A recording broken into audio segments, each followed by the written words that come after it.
All right, welcome to our Friday Flex, where we reflect on topics that are profound in theory and also in real life usage. So, as you know, last week we talked about the art of friendship, how to be a friend. So this is part two of how to be a friend, and reminds me of the great philosophers, TLC. What about your friends? They gonna let you down. They gonna be around. Yeah. So, so last week we talked about, in somewhat detail, the first kind of element to the six loving exchanges, which the first one was gift giving. I think the one after that is Giving and receiving. Giving and receiving. Mm-hmm. And then giving and receiving food that's prepared with love, in short. So I think this topic, and we'll go into a little bit more about cooking with love, cooking for a friend. Mm-hmm. And I think now a lot of times when they have gatherings, they do like kind of potlucks, or they now have friend givings. Yeah. And of course, no one goes into it thinking, I'm making this because I want to be a good friend. But in actuality, this is what's being established, when someone makes, hopefully the food is good, despite intention. They probably went to Reese's or Kroger's, Got a little Price Mart, the Piggly Wiggly, charcuterie, what do you call it? charcuterie board. That little cheese spread or something like that. So, you got those individuals that show up to the potluck with the store brand, potato salad or whatever it is. With raisins. No, with currants. Got to be a little more sophisticated than that. But and then they think that they're doing something, but well, you know what? Let me just back up real quick. Some people, when they go to a potluck, they really do not want to contribute. And so they go that route. I'm just saying, that's just a reality. Some people don't want to do it. It's just like when I was a kid and you had the food drive, for the homeless and so forth. Mm-hmm. We never gave them the food that we wanted. We looked through the cupboard and said, oh, these are kind of outdated. We don't want these. And you give those cans away. Food drive. So, meaning it's not from the heart is my point. Yes. So I don't want to find fault with someone who does not know how to cook. And I'm not shooting shots. Just saying, some of us just don't know how to cook. Yeah. And so we have the best intentions. Yeah. So you cannot knock the person's intentions. Right. If they go to, the Kroger's, Farmer Jack's, the A&P, the Reese's, the Piggly Wiggly, whatever place to get certain things. Yeah. Their intentions are proper. I'm just referring to the person who did not at all want to participate in this. They're like, not this event again, and they're dragging their feet as they're doing it. I'm referring to those individuals. I just want to be clear about that. So we see often times that when the idea of the potluck is for people to come together and to enjoy, share that love, share the that bond, love, to the make bond. things connect stronger. Yeah. And so, lo and behold, this is actually one of the loving exchanges: is to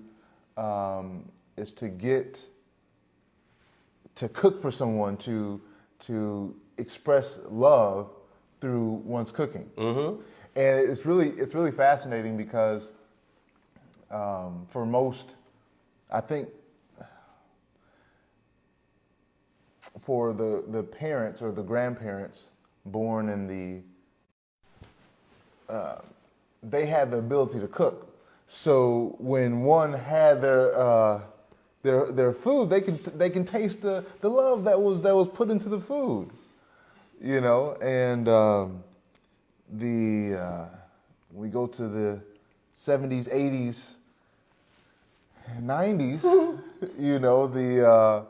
the ability to make good preparations and actually the person receiving it taste that, wow, this is really good. They can taste the love. They can taste the genuineness in it. It's a little more scarce. Well, you gotta be careful. I know what you're saying. Yes. Because your wife, she makes some very nice cookies. Yes. Yes. And they're on point. Yeah. So what I'm saying is, it can't just be everybody, that. I was saying the degradation. Okay, I'm just trying to protect you at the same time, because I don't want your wife come back at you. That wouldn't be pretty. No. I mean, I can cook. I was born in '85, so. But I'm just saying that the art of cooking is not as once sought after. It's not sought after. As back in the day. Yeah. So when we were cooking for someone on a esoteric or a metaphysical level, one's nature, one's essence, or energy is put into that. And so if we're making that with love, then that energy of love, that mood of love is going to be transferred to the food.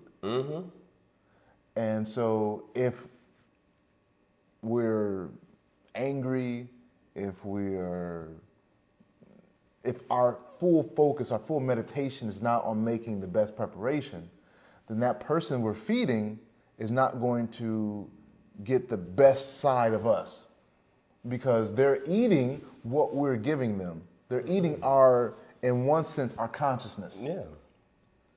And depending on our level of consciousness, which goes out into the food, just because as we talked before, the Newton law of energy or energy transfer, conservation of energy, transfer of energy. So this is on a scientific level, So it's real. It's real. I mean, I'm sure everyone has the experience of eating food from someone who's angry. It's either too much of something, too salty, it was cooked for too long, so it's burnt. Yeah. It never tastes good. And then you can tell, wow, were you angry when you cooked this? This tastes like hate. Yeah, basically, you can taste the hate, you can feel it. Right. But see, what makes love the exception? Why? Hey, y'all. So, one thing that's very unique that I can share with everyone in terms of my experience in the monastery, which I'll just add just a little drop into this, is the meditation, because you slightly hinted on it, and I'm going to jump on that boat for a hot second. I'm just going to roll just for a moment, then I'll hop off, right? Just gently down the stream, please. Gently down the stream. Merrily, mind you, merrily. Life is but a dream. Oh, it's not a dream, this is real. So, the person who is cooking, as you rightly pointed out, if they have the right frame of mind, the right consciousness, they're cooking with love, right? Yes. So we start with that. The person who is on the receiving end, if they are receiving with an open mind, an open heart, and they're meditating on, wow, this person has prepared something with so much love for me. And, just like when we pray over the food, some of us, if you were me when I was a little kid, I used to say, God is great, God is good, let him thank us for this food. That's what I used to say when I was a little kid, because I didn't know any better. Yeah. But as we get older and more responsible. Thank us. Yeah. Thank us. We're eating. Yes. My mama cooked for you. You better thank us. But a lot of times we hear, Lord, bless the hands that prepare the food. And so when we're meditating on those hands, not my hands, that prepare the food, and we meditate on again, the consciousness and the love that they're putting into it, now we are ready to receive that nourishment, not just nutritional wise. That's the first thought that people think of, nutrition, right? But you become nourished emotionally, psychologically, you can say, because again, we are eating or we are honoring and we're nourishing ourselves on so many different levels. It's such a holistic experience that is more than just putting something in your mouth, chewing it and swallowing it, right? So that whole experience, when one meditates on the love that they're taking in to themselves, now in turn, as they're digesting, and digestion in this case meaning due to that meditation, now you want to reciprocate digestion. So in turn, you will want to share that same love, maybe even to a higher extent, because when there's loving exchange, there is this, in one sense, a competition.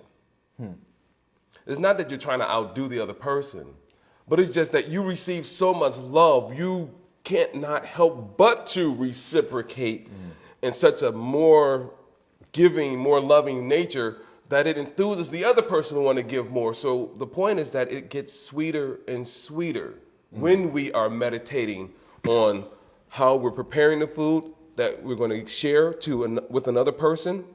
And then on the receiving end, how we are taking that love and that nourishment in, and then us wanting to reciprocate. And so the potluck is really an opportunity for all to share in that love. That potluck is in fact the overflow of one's individual love that they have, that so much is overflowing that they want to give and share with others. It just makes me think of when I went to see family in Dyersburg, Tennessee. My dad is here from Detroit, and so he's going to be heading in that direction here soon for Christmas. And so there, again, the keys are in the ignition in the car. The doors are kept unlocked to the vehicle, that is. The home is not locked, even though there are locks there, but nothing's locked. You can hear chickens crowing in the morning, roosters, that is. And you have neighbors going into each other's homes, getting sugar and flour and stuff like that, and they're making pies or cakes, whatever, roast, whatever, and they're sharing it with each other. And everybody knows each other, as well as the children and their grandbabies. And so it's such a unique environment and culture of this love taking place that there isn't any want, if that makes sense. Meaning there's no room for being envious or jealous of another person, because there's so much love there that love defeats envy. Love conquers envy. Love conquers this jealousy, because you care and love the other person so much that you naturally want to give and you naturally want to share. So everyone is looking out for each other. Everyone has each other's back. Right. And they take care of each other. And even if someone borrowed something, they will return it in a good condition or even better than the way they took it. So it's when I went into that environment, it really blew my mind. Like, it really blew my mind. They didn't even knew who I was. I didn't even know who they were. So let me ask you this question. So generally speaking, if someone borrows something but doesn't give it back in the same condition, if not better, would you say that's not really a friend?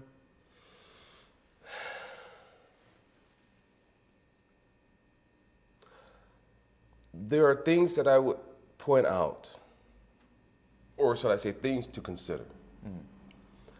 You may have someone who maybe physically, they may not have the physical capacity or ability to keep something in a good condition, right?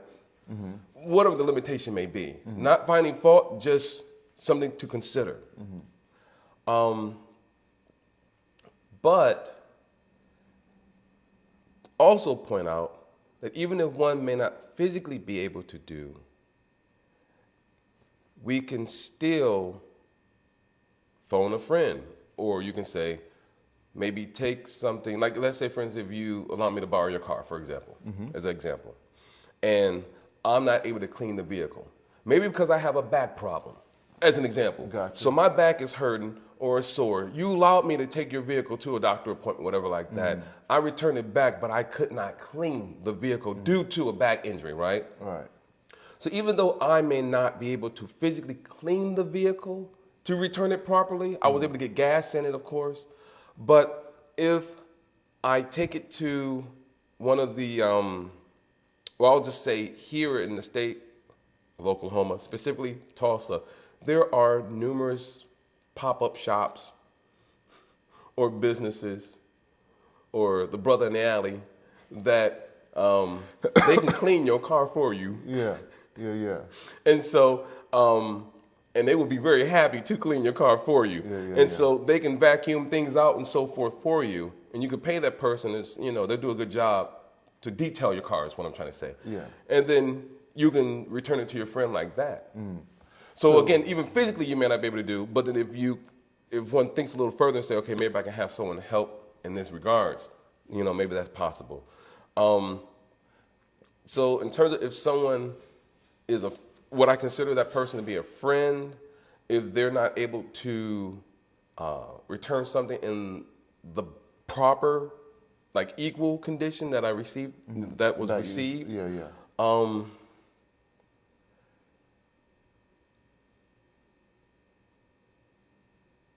I wouldn't necessarily, if I say this directly on the air, you may have some people that be like, You ain't my friend. right, I knew it. Jiggle ain't nothing. Is this. If I know the situation, because here's the other part. There's two folds. If I know that another person would not be able to return something in a proper condition, even though I have a good relationship with them, and even though I consider them to be a good friend, but I know that they have certain limitations and whatever like that.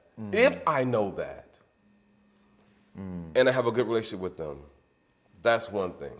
Gotcha. But if I'm not that close with them to begin with, and I nevertheless let them borrow something, and they do not return it in proper condition, then I have to also remind myself the fact that, hey, I was not that close with them to begin with, meaning they weren't a friend to begin with before I even gave them. And so I should not be shocked if I got something back in return in a condition worse than, and I'm sorry about the spoon. The spoon from Sunday. It broke. I'm sorry. I didn't mean it. You got these hands are strong, they're just breaking utensils. No, but I think that's really important. Thank you for clarifying, because we must be able to understand our friends' strengths and opportunities for growth. Opportunities, yes. I'm learning. So because if we can understand someone properly, then we will know what to give them and what not to give. Correct. Point blank. And so that's why it's really important to know who you're calling a friend. Because if you're calling someone a friend who is not properly, who doesn't even care about their own condition of their things, and you're expecting the usage of your things will be, for some reason, treated much better, you're probably going to get disappointed. And don't be shocked. Don't be shocked. Don't be shocked, because you didn't fairly properly assess the situation. So we got a couple comments. Let's see. Oh, Mama Swift says that is why one should never cook if they're angry, because it affects the taste of the food and it negatively affects those who eat it. Preacher says, still love them anyway. Don't base friendship on material things. It should be on who they are as a person. That is also correct. That is also correct. And to add to that, Everyone's a child of God, but a thief is still a thief. that is even correct too. You know, yes, relationship shouldn't be based on material things, in the sense that you have to give me something material for me to be your friend. It Yes, should not be it should not be like that. It should not be a business exchange, because it never lasts. It never lasts. It never lasts. And if you're giving something material to a friend that says they need it, and they don't get it, and you don't get it back in its proper shape, and they don't do anything to rectify it, then we have to look at the friendship. Like, I thought I was your friend. If I was your friend, you would have done this, you know. Right. And sometimes, and that's why it's really important to have these discussions so we can understand like what friendship should be like, and that's why communication is important. Like, hey, I'm giving this with the expectation that, and sometimes you think that's a no-brainer, you know. Sometimes you think that. Right. But I'm giving this expecting it to be returned in the proper capacity, proper way that I gave it. And some people say, I didn't know, and you have to kind of make notes. Like, okay, all right, maybe, and mind you, this is just one of the 6 elements of the loving exchanges.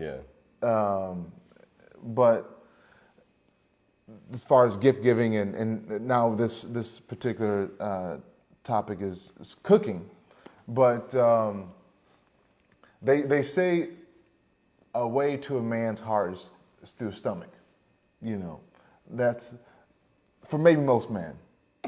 Maybe most men. I think there are some men that don't fit that mold, but it's generally the intention, because when someone is, what do you got to say? Just say it. Just say it. Just spit it out. I mean, I'm just thinking about myself, and I'm like, don't get me wrong, there's nothing wrong with food. I'm not gonna knock that, but I was just giggling because like I need a little bit more than this food. You know. That's true also.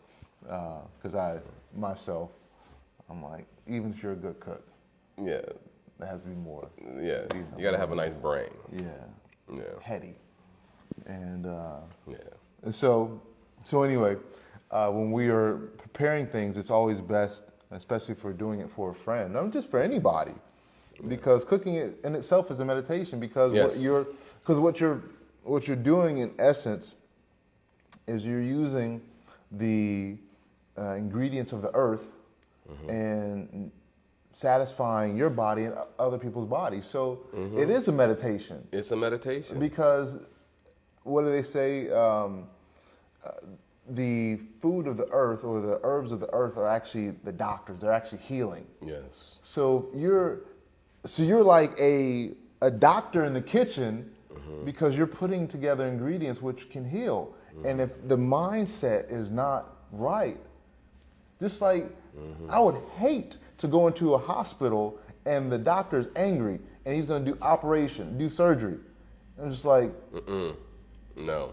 Like, no. Hey, I'm gonna need you to cool down first, and then you can do surgery if you want to heal me. No. But like so in essence, like when we're in the kitchen, we're cooking. That is a form of, that's the highest form of showing love. It really is. It really is. It's whatever the food preparation is, it truly is a reflection of one's love. It truly reflects to, the little details. I'll give you an example. If someone is preparing something for a child, just an example, and so that child cannot just bite into a whole apple. I'm just saying that's an example. You know, they're a kid, they're small, you know. So you would take the extra step to cut the apple a certain way so that it's bite-sized for them, right? Same thing, I'll give you a perfect example. When I was in the monastery, I used to meditate on this all the time. There's a shout out to my mama. So the reason why I consider myself to be very successful in my time in the monastery is because of my mom. And so one thing that my mom would do when I was a little kid was she could have easily just taken a can of Campbell soup, heat it up, and then made a grilled cheese sandwich, toss it in the microwave, whatever like that, and just served it straight up like that. Could have. Good, yeah. Well, no, it wouldn't have been good. But what she did was she would take the Campbell soup, she would put her own little touch onto it, you know, maybe a little milk or whatever like that into it, and make it all nice and creamy, right? And then she would take the grilled cheese sandwich, and she would lovingly, I don't even know how she got it the perfect golden brown like every time. Oh, wow. But with the butter and everything on the outside, right? The cheese melted perfectly on the inside. Like it wasn't dry or hard or crusty. Then she would cut it on a diag. Ooh. Yeah, not straight down the middle, but that way. Yeah. She would put it on the plate, and it was always the best every time she made it. And I could never understand how she got it, that complexion. I mean, I've tried it many times on my own. I can't do it. Yeah. I ain't got it. Yeah. But just how she made the tomato soup, it took it beyond just being good. It was like good. Okay. And the same thing with the grilled cheese. They had the cheese pool and everything. Not the pool. Kraft. I didn't know Kraft could do that. That's a science right there. Mama Swift, that's a science. So right like there. she had it all like down pat. And so again, anyone can do anything, but when one does it with so much love and puts their own little unique touch, because that's really the secret ingredient. You can have the same recipe all you want. Multiple people can do the same recipe, but everyone's going to get the different result because everyone's love is unique. Like there's no two snowflakes that are identical. No personality has the same gift as another personality. And in the same way, no two individuals have the same love. So that love made it so unique that it can't get anywhere else. You can't go to any restaurant, no matter where you go, you're not going to get the same thing. It's funny you mentioned restaurant because actually John mentioned, he says, many times when a friend borrows something, it is because they cannot afford what they are in need of, such as your example of borrowing a car. However, you must realize that if that friend had an accident, they are not going to be in the financial means to restore it. At that point, your friendship becomes ministry to those in need if you choose to make the loan. That's it. What was that last word? Make the loan. Make the loan. That's also very valid.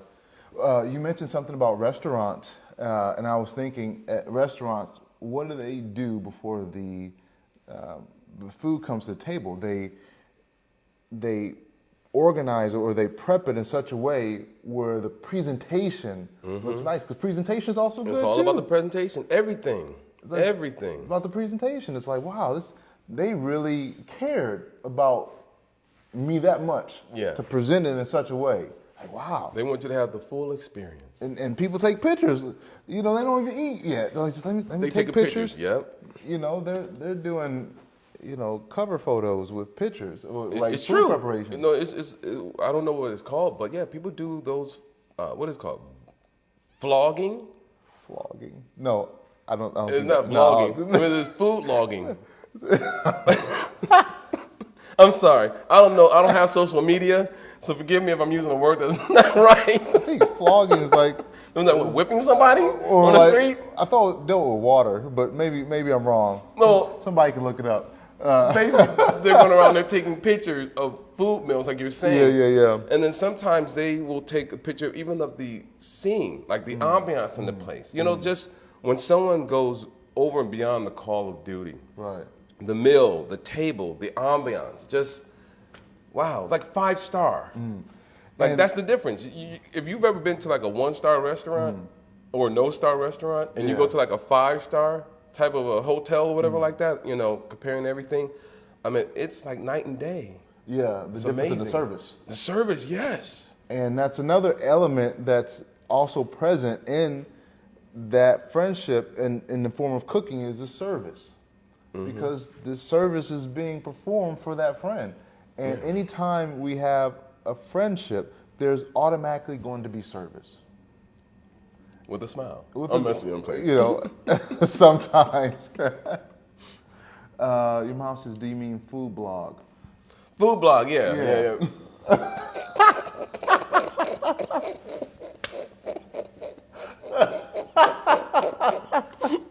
Thanks, Mom. Thanks for keeping me up with the latest technology and so forth. I don't even have Facebook. My mother has Facebook. Hey, that's, She's on top of it. yeah. So yeah, but service is a natural aspect in the process of friendship. So of course, naturally, falling in at number 2, cooking is an exchange of love, which means that it is a element of friendship that we experience and that we should get better at if we're wanting to be a better friend. If we're going to cook for someone, then let our mind, let our meditation, let our mood be such where we're trying to put as much intentionality, as much love into it, so that the person that we're feeding it to, our friend, can experience that level of love. Because like you said earlier, they're going to want to reciprocate. Naturally. And even if they can't cook themselves, they'll want to figure out, okay, I'm sorry if I'm spitting What happened? on you. Oh, you doing I don't know it? if I spit on you or something. Anyway, I don't know. I'm just trying to, I didn't see it. yeah, okay. Out of sight, out of mind. But even if they can't cook themselves, they will try to do something as equally wonderful for you to reciprocate. I'll tell you one thing. If they can't cook, I'll tell you they will never burn the rice. They'll never burn the rice. Think about that one. Let that one soak in. Mother Malati, she was mentioning back in India when she was serving her teacher, and they were trying to figure out how to cook for him. And she never cooked rice a certain way before. And because of her intention of wanting to make a wonderful preparation, and of course she didn't want to burn the rice either, it may have taken a little longer for her to cook the rice, but she didn't burn it because she was very much attentive to what she was doing. That's what I mean by, they will never burn the rice. It's because if someone didn't care, they may turn the heat up too high and rice is all boiling out of the pot, and other things will happen, or they'll burn something. But if someone really wants to do a good job, they would be mindful in terms of temperature, how they set things, even if they've never done something before. It's almost like, what do they call that? Beginner's luck, sometimes they say, or someone cooks something for the first time. You're like, wow, this is amazing. This is perfect. Have you ever cooked this before? And they say, no, this is my first time. And you're like, no way, this can't be. Right. It's because they were so conscious and attentive in what they're doing. They didn't want to burn anything. Right. It may have taken a little longer than what it would have taken, Right. but they did it with so much intention. But if it's okay, I want to throw a flag on the play. Flag, Flag on the play. all sides. All right. So I want to throw a quick flag because in my mind, sometimes I have interesting thoughts of individuals who they give a good presentation and they're trying to appear as if they're a good friend of yours, but really they don't have your best interest at heart. Okay. And so they make, it could be, food, or it could be they create this great ambiance or whatever it may be, but then they're actually really there to mislead you. Just like that person that says they're your cousin from Nigeria. Just send them some money. Yeah. Or let them deposit the money into your bank account, Yeah. kind of a thing. Yeah. So there are some individuals who may be con artists because maybe they see that you have something that they don't have. Ah. And so they will portray themselves to be one thing, you know, and in reality, they really don't have your best interest at heart. Right. They're just envious or jealous, but they portray themselves to be like, hey, we're good friends and this and that, blah, blah, blah, blah, blah. But then when, you know, things get tough or rough or whatever it is, they're not even around. Like they leave you high and dry. And you thought, wow, I thought this person was my friend. And all this entire time, they put up this grand presentation, this front, as we call it sometimes. And we, the entire time, thought, wow, this person actually, I thought this person cared about me. And now that I'm experiencing a difficult time or a moment, whatever like that, they abandon me. Or I don't have as much money, or I'm not famous, or I'm not this, or I'm not that. And they just turn their back on me. Right. So sometimes when I think of friend, I think of someone that is there to the end. Meaning even, you know, just like, I'll just give it a good example of you being there for your friend that you've known since your childhood, and you flying over there to California to be with them, and they were prepared to give up their body. Like you were there with them to the end. Yeah. And whether they had money or not, that wasn't a concern at all to you. Yeah. Because there was a connection, just like, I think you said John, was that the one that had mentioned? Yeah, it was never about material things, you know. It was such a deep, meaningful interaction and connection, you know. So, yeah, friends cannot be based off of material things. And someone may give a good presentation, but it doesn't necessarily mean that the intention was that they love you as a friend. Right. But their intention could be, I'm just doing this, you know, to appear to be one thing, Right. when actually I'm just a leech trying to exploit you for whatever you have. And in fact, the reason why I look like I have so many things is because I've been taking your stuff when you weren't looking to begin with. Yeah. No, that's So that's why I mentioned the flag, because Yeah, there are yeah. some individuals who they will put up a good presentation, yeah, that's true. and then you are hurt at the end of the day. And also, this is why it's really important to become a better, I don't want to say interviewer of people, but studier of individuals, so you know what kind of person you're dealing with. Yeah. Because all too often, if somebody comes at us with a smile, and we don't really get to know that person, we don't know if that smile is just the superficial covering or just the makeup of of hate or anger. You know, like just like how it's funny. You'll see on social media. I've noticed it more in Asian countries, but I mean, it may be all over the world, but they will dress their face in a lot of makeup, do all these types of taping, and so they have this appearance of like this bright, smiling face, and then when they take all the makeup off, take the tape off, take all these other things off, Trick or treat. trick or treat, because it doesn't even like the same person. And so someone may come to you with a smile, but that may just be makeup, A facade, a mask, a mask. like a masquerade party. And so it's really important to be able to understand the people that you're interacting with, to know if someone qualifies as a friend. Yeah. You have to qualify. And they have to, be qualified. I mean, think about it. When you go to a job, they're going to ask what your qualifications are. Yeah. Because they're entrusting you with a certain level of responsibility. But it doesn't stop there either. After they hire you, right? Then you still have this, I'll just use the word probation period. It could be like 3 months. And they're simply observing you for 3 months while you're in the company. Like someone could have done an amazing, brilliant interview.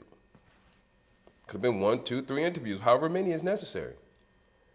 But when you start to see how they work, for the first 90 days, you're still under watch, for lack of better words. Yeah. Or review, yeah. And then they can decide if they want to cut you, they could do that.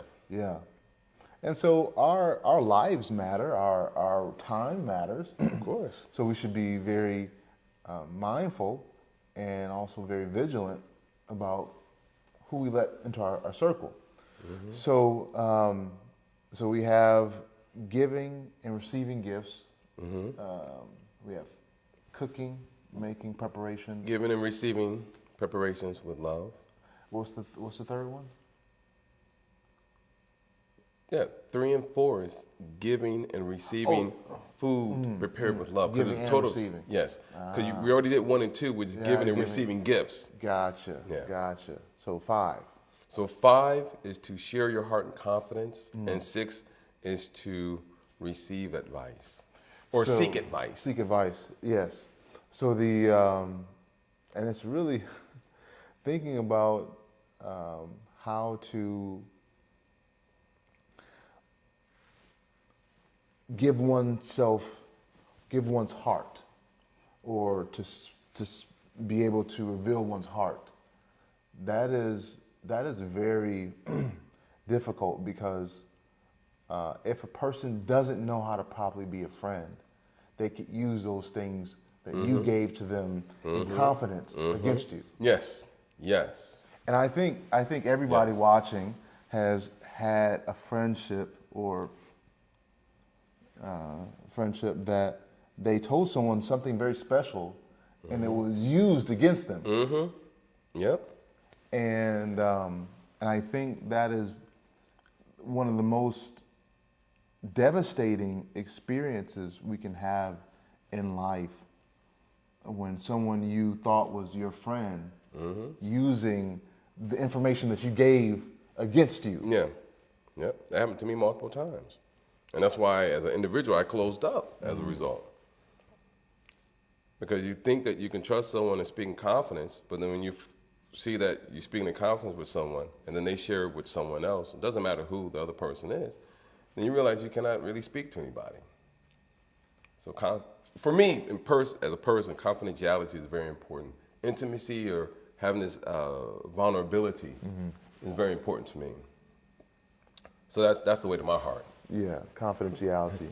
Then the food comes after Then the that. food. Yeah. Confidentiality, then food. For me, confidentiality is the way to my heart. And I think a lot of people, and mind you, we live in a society in which drama or entertainment is valued. So even if someone's life is my entertainment, it doesn't matter, because it gives me pleasure, or it excites me. And I think by not properly understanding how friendship works, many friends have burnt bridges because they weren't confidential, or they just didn't know how to properly be a friend. Well, we have to look at a very important detail, which is it takes a village to raise a child. And when I say it takes a village to raise a child, we'll just use soap operas and dramas that people see on TV. We learn as human beings, TV era, we learn a lot from television. We see what they're doing on these dramas, and we're thinking maybe this is a form of entertainment, but on a subconscious, because we're subscribing to it regularly, it affects us on a subconscious level. And even though we don't notice it in the foreground of our thoughts, it's still lingering in the background of our thoughts. And so when we have an opportunity to make a decision, and we feel this excitement, because if we don't have a life, now that's another detailed conversation to get into. Because people who don't really have much of a life, they like drama. They like starting up stuff. They like if things aren't going right in their life, they like to see, like misery loves company in one sense. Right. You know, they like drama getting stirred up over here and over there. And we all know those individuals. They're always going around spreading rumors or gossiping or, Rumor has you it. know, instigating and all these different things. Yeah. But in terms of just, you know, this aspect of drama and so forth, yeah, there's some people, just like you rightly pointed out, that they really don't have someone's best interest at heart. They're trying to make themselves look good. And for whatever reason, maybe they have their own insecurities or whatever like that. And they start stirring up a whole bunch of stuff. It's uncalled for, of course. And it's sad because those individuals, what they are putting in their minds, unfortunately, as we talked a couple of it some time back about whatever that the consciousness is, or whatever the mood of whatever we're putting in our mind, that affects us. And so if we're seeing a friend,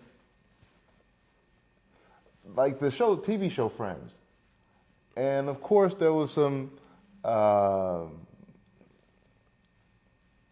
times in which the one person would divulge information they shouldn't have divulged about the friend, and people would think, oh, I guess this is acceptable to do. I saw it on TV, or you know, and therefore it becomes a norm.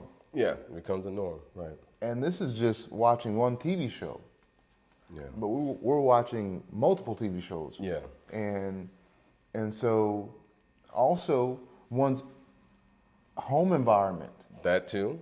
People we see in the neighborhood, in our home. Home, you know, and We have bad examples, is really at the point. and if our mothers or our fathers are chatty Cathys or whatever, you know, they are just telling everybody's business, then we're going to think that's okay. So when we have a friendship and someone's like, hey, you know, when I was younger, I got abused, they're going to think this is okay. Yeah, when they were younger, they got abused by so-and-so and this person, and they're not going to understand that what they did was offensive. Yes. Because they've watched that their whole life. Yeah. They watch that either in the household or outside of their house. And people close to them made such an impact on them.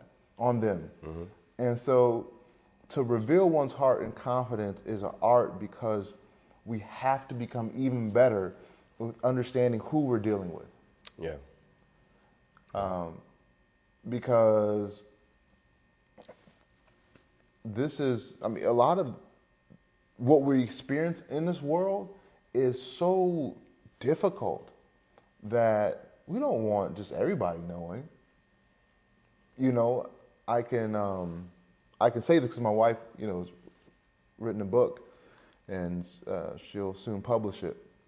But she goes into her life and areas that were very hard for her that she never wanted to talk about. But now in the book, she reveals certain things that she experienced. But if she did not come to that point, she didn't want to tell anybody what she experienced. So we can't take that away from someone if somebody doesn't want to, you know, to have a certain element of their life mentioned to someone else. Right. Now, there's always times, just to throw another flag on the play, if there is, or I should say, devil's advocate, or just another perspective of this is that if a person is suicidal. Yeah. If a person is suicidal and they may have come to you in confidence, like, hey, I'm thinking about take in my life, Yeah, you got to get help. then you have to, as a friend, Yeah, you gotta have to say something. Yeah, You know what I no mean? other choice. Just like if you see a friend who's intoxicated, you're not going to let them sit behind the driver's seat in a car and drive. Right. It's not a good thing. Yeah. So yeah, if they're suicidal, anything that they'll put themselves in danger and put the lives of others in danger, you have to call that out. Yeah. And so that's really important too, because I know we're saying a lot of definite things, but there's always a gray area. Yeah, You know, yeah, where it's like, okay, this is true most of the time, except for in these, situations. Right. And so, like, I know that for the most part, the times in which you reveal someone else's secrets is very rare, or it should be very rare. We have to understand when it is appropriate and when it's not appropriate, and that's why having conversations really help, and being able to reveal one's heart, because in the marriage, just like a friendship is a marriage, It is. there's always this revealing of the heart, and the less that happens, the farther away the hearts are. And then that's when you start hearing more yelling, You hear more yelling. because they're thinking that the yelling will make up for the distance of the two hearts. Yeah, your mom said honesty and trust in the friendship is a must. Yes. I remember hearing, to the point you were just making, that whenever two people are yelling, it is because they don't feel heard, so they have to increase their voice. I was explaining that to you the other day, man. A couple of weeks ago. I heard that before you said it, I don't but know about you that. reinforced it. Okay, all right. But That's what friends are for, right? yes, exactly. To reinforce it. To reinforce. Got to reinforce. But when two people are yelling at each other, it's because they don't feel heard, and they're trying to compensate for the space or the distance. So maybe if I yell louder, they'll hear me. But that's not the case. And generally, when people are talking in normal voice or even whispering, it's because their hearts are so closely connected. They don't even have to say a word. And yeah. Don't look at me like that. I understand what you're saying. Exactly. So sometimes people's heart can be so close together, people's minds, their being can be so close together, they don't even have to say anything. They can just be so close that they just give each other a look, and they already know. But when that is absent, and there's something really important that needs to be articulated or expressed, if it seems that they cannot speak in the same way, then the yelling commences. Yeah.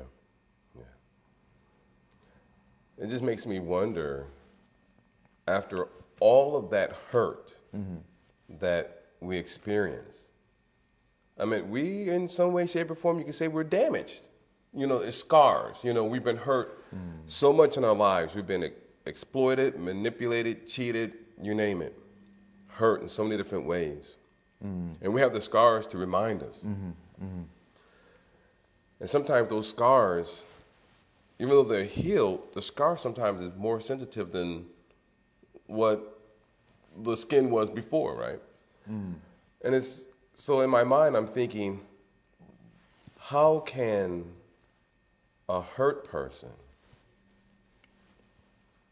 with these scars come to a point where they can try to have a meaningful friendship? I mean, without a doubt, courage and bravery, one has to be courageous to try again. And that's like first thought that comes to my mind.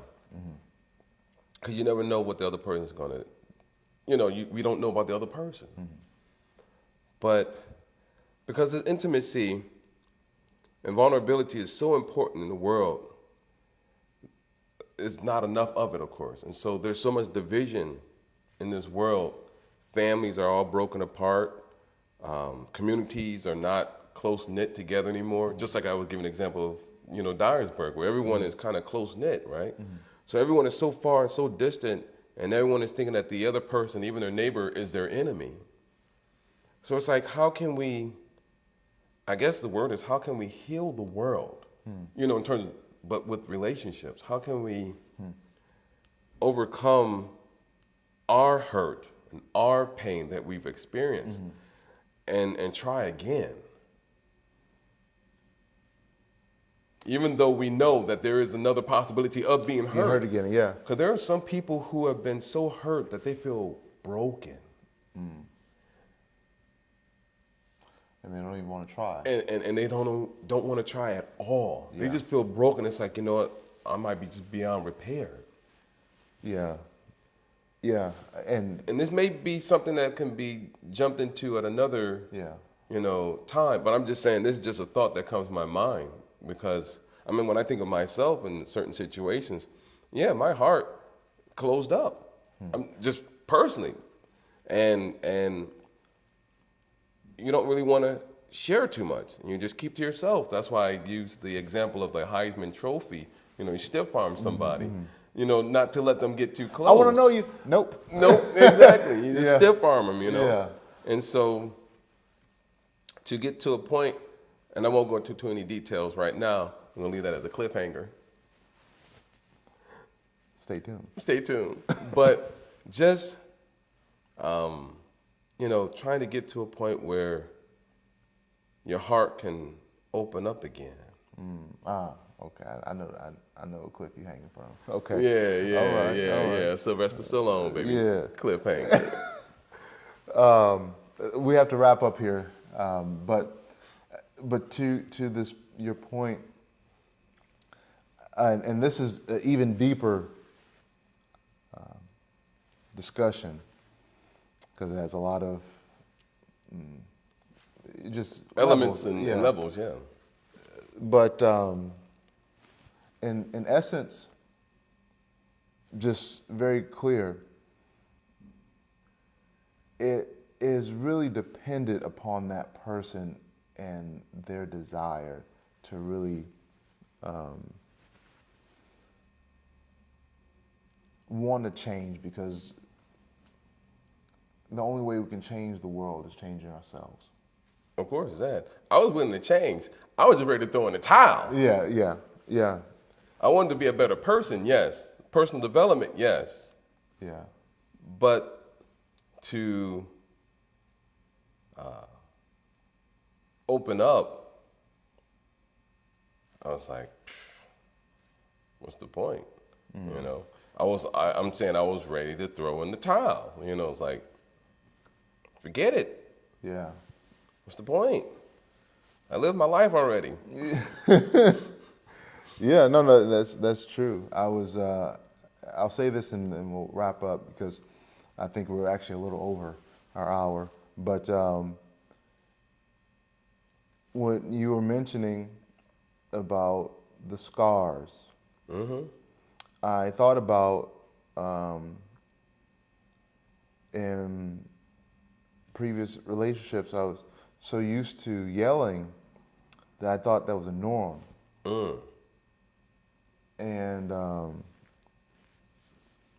And so it wasn't until I realized, no, I was yelling because I didn't feel heard. And now in a relationship where I feel heard, our conversations are kind of this volume, and it's not, I don't feel like I have to yell because I feel heard. But I think oftentimes we're so scarred by that when we're in a healthy relationship and we don't see those previous kind of interactions, we're like, wait a second, this is a little weird. You're not gonna yell at me. You're not gonna criticize me. You're not gonna, nag at me or whatever. And it takes us a little effort on our own to recognize we have some scars, and we have to work on these things too, because a relationship is not supposed to be about yelling at each other. No. And anytime you're told that I feel loved, or I'm yelling at you because I love you, that's a lie. I'm doing this for your own good. This hurts me more than it hurts you. I love you. Sorry. So, this is something to keep in mind, is that there are certain things that are just by definition not love. Correct. So I'll end with that so that we can say we have 2 more in the series for next week. Next week, will you be in town? Maybe. I'll be here. You won't be in town. I'll be here. You'll be in California. Not next week. We got 29th that's Dallas week. So Right. Yes. Yeah. So we'll be in Dallas. So We'll be in a different location. We're gonna do it from no. No, we'll do it here. Okay. So we'll do part 3 of how to be a friend, and then we'll figure out 4 because I'll be traveling. But thank you all for your time, your words, and please continue to share if this was of value to you. And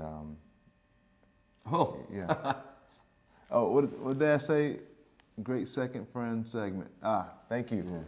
All right. So until next time, happy holidays, Merry Christmas to those who celebrate Christmas, and stay flexing. Stay flexing.